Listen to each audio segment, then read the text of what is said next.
우리가 지역 발전 이렇게 하는데 지역은 뭐고 발전이 뭐냐라는 질문을 우리는 세계적 전환에서 지금 현재 도전을 근으로 지역이 그렇게 어디고 발전이 뭐냐. 개발도상국 시절 때는 SOC를 투자가 우리가 경제적 기회와 번영의 가장 관건이 되었습니다. 도로 끊기고 전기 안 들어오고 그리고 일반적인 정규 여건의 인프라들이 턱없이 들어오고 우리 모두 다 시골에서 클 때 지금쯤이면 좀 우물에다가 수박 집어넣어 던져놓을 때 안 했습니까? 저녁에 9시 넘으면 그걸 끓여 먹고 냉장고가 없었고 실제적으로 우리가 모두 다 그런 여건에서 그런 개발도상국 시절의 지역과 발전의 개념과 지금 이 지역의 발전의 개념이 확실히 다른 것 같습니다. 그런 점에서 이제 박근혜 정부 들어와서 박근혜 대통령께서 말씀하신 창조라고 하는 개념은 사실상 역대 정부가 계속 주장하는 혁신형 경제 정책 개발, 국가주도형 개발 산업경제 정책으로부터 정부의 역할을 확실히 바꿔내자라고 하는 그것에 대한 상징적 표현이라고 생각합니다. 그런 점에서 발전이라는 개념이 좀 더 포괄적인 것이 되었다라는 측면에서 저는 그동안 1년 동안 우리 지바리에서 제기되었던 개념에 대해서 동의합니다. 또한 발전을 누가 시킬 거냐 하는 문제에 있어서 여기 누가라는 개념이 늘 빠져 있습니다. 정부가 할래? 정부도 중앙정부가 할래? 시청구청이 할래? 이 누가 할 것이냐의 문제에 있어서 사실은 국가주도형 발전 시대가 거의 시대를 종언함과 동시에 지금의 이 발전의 핵심은 역시 주민들이 실질적으로 얼마나 자기 스스로가 어떠한 지역의 미래를 만들기 위해서 합의하느냐가 지역 발전의 관건이 되기 때문에 그래서 생활 번역이라는 개념을 가지고 지역 발전의 추진 주체와 단위를 묶었다는 측면도 저는 그런 시대적인 문제의식이 좀 들어가 있을 거라고 봅니다. 그런 점에서 좀 동의를 합니다. 어떤 발전이냐, 누가 할 거냐 이 개념에 있어서 우리 박근혜 정부 이원주 수석님이 위원장님께서 이끌 것이는 현재의 지바리가 제기했던 생활 번역과 새로운 삶의질이라고 하는 관점에서의 발전 개념이 저는 아마 이 시대 요구되고 있는 그런 포괄적인 시대적인 요구사항을 저는 정확하게 반영을 하신 것이라 이렇게 생각합니다. 다만 이제 저는 좀 요청드리고 싶은 건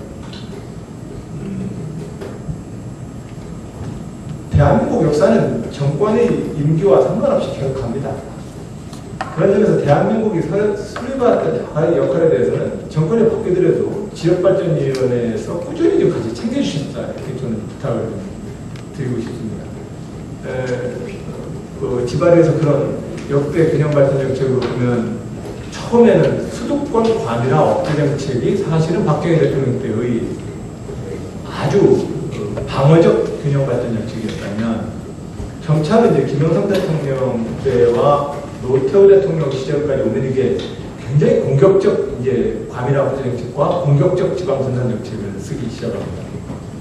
물론 이제 박정희 대통령도 구미공단 등에서 공격적 어떤 지방 수동 정책을 안 썼던 것은 아닙니다만 하여튼 90년대, 80년대 말에 들어와서 이 균형발전 정책을 더 확대해 왔는데 그런 점에서는 지바리가 균형발전의 철학이나 국토 어디에 살든 대한민국 주권자가 경제적 번영과 삶의 행복을 누릴 수 있는 공정한 기회를 보장한다.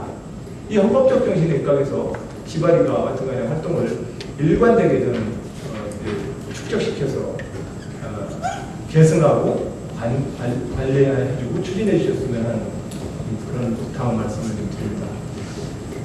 다만 이제 이 지바리에서 이제 하고 있는 생활 번역 사업에서는 이제 우리 충청남도에서도 도시형, 농어촌형 그리고 이제 복합형에서 6개의 지역을 저희도 신청을 해서 2군데의 지역을 저희가 이제 신청을 선정을 받았는데 우리 위원님께 다시 한번 이 자리를 감사드립니다. 근데 이제 행복생활권 번역 개념 에서의 이 기준의 거점 도시에 대한 육성 사업은 저도 굉장히 공감합니다. 그래서 이 지바리의 사업이 굉장히 저는 저희 도에도 굉장히 좋은 기회가 되었으면 좋겠습니다. 일례를 들어서 지난 선거 때 제가 이제 천안 아산 지역에는 이제 삼성 디스플레이 연관 산업에서 많은 기업들이 와 있고 수도권 주민들이 이사를 해왔습니다. 한 지역에 가서 주민 여러분들이 뭔가 이렇게 뭔가 지역 민원이 있습니다.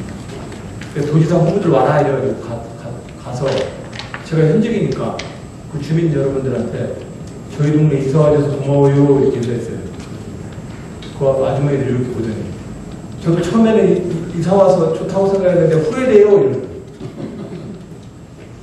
저는 이제 이사 와서 고마워요 그랬는데 후회돼요 이러니까 마음이 어떻게 싸늘해지든지 마음이 너무 아프더라고요. 왜 후회하세요? 그랬더니 정주권이 너무 낮고요.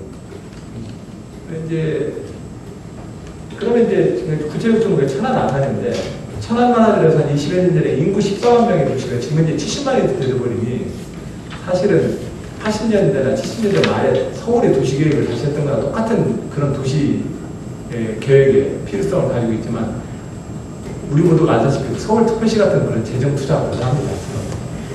그러니까 이제 그렇게 이주해온 주민들한테 저는 어떠한 그들에게 삶의 요건들을 드려야 될지가 굉장히 고민입니다. 그래서 이제 그분들께 정주여건과 관련되어지는 교통과 용도지구가 잘 정비되어서 주거지역과 상업지역과 공업지역이 서로 혼용되어서 주거의 쾌적성이 떨어지지 않도록 도시계획을 잘 정비해드리거나 아니면 도시기반과 관련된 도시기반시설을 좀 더 효과적으로 지원해주거나 하는 문제에 대해서 천안 아산시장이라고 이렇게 시장님하고 논의를 하는데요. 그래서 이런 저는 제안을 천안 아산시장님들한테 했어요. 도지사랑 시장이랑 우리 역할 분담합시다.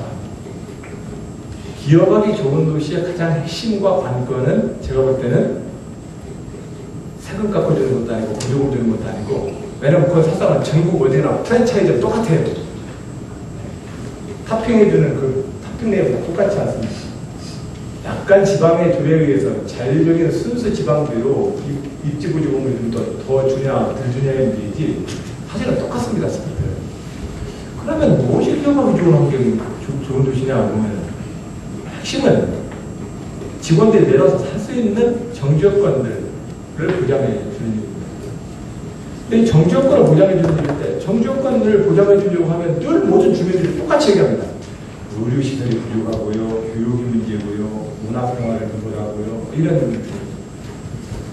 처음에 도지사 되고 나서 어떻게든 그걸 맞춰드리려고 그러니까 맞춰줄 길이 없어요. 그 요구에 따르면 종합병원은 각 마을마다 하나씩 다 있어야 돼요. 그리고 적어도 서초 예술재단 정도 하나씩 다 있어야 돼요.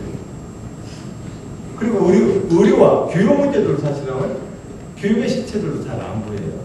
그래서 저희 나름대로는 어떻게 보냈냐면 기업하기 좋은 도시라는 개념으로 놓고 보면 가장 정주여건을 잘 정비해드리는 일인데 그런 점에서 시와 도가 예를 들면 기업 유치 활동은 도에서 집중하고 정주여건 기반은 시에서 집중하자. 그래서 서로 간에 역할 분담을 좀 해서 해야지 기업 유치해가지고 온 시장 시군에도 직원 몇 명 나도 기업 유치한다고 봐요. 그러니까 사실상 그것 때문에 기업이 유치되는 거라고 저는 생각하지 않거든요. 즉 우리가 지역 발전을 하려면 그것에 대응하는 효과적인 지방정부의 역할 분담을 꼭 있어야 되고 이 관건은 사실은 기초정부인 생활정부가 주권자가 세금을 내서 정부를 구성하는 이유 그 첫 번째 생활적인 행정적 수요를 아주 성실하게 잘 대응해 주는 것이 첫 번째 생각이 들고 광역행정적 요소에서는 아무래도 경제와 상업적 질서와 범위 문제와 관련돼서 광역행정이 조금 더 전담해서 업무를 좀 나눠보는 쪽으로 제가 이번 들어서는 도와 시군이 도는 도답게 시군의 시군답게 역할 분담을 좀 하자고 시장 교수님들이랑 충청남도 자체의 지방자치분권 MOU를 좀 매니저로 준비 중입니다.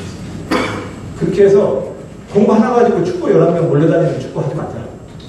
적어도 수비수, 미들필드, 공격수면 각각 역할 분담을 좀 맡아서 효과적인 공공력인 행정력을 효과적으로 좀 써보자. 그러한 역할을 충청남도 자체 내에서 조금 더 좀 나누려고 노력하고 있다는 말씀을 하나 올립니다.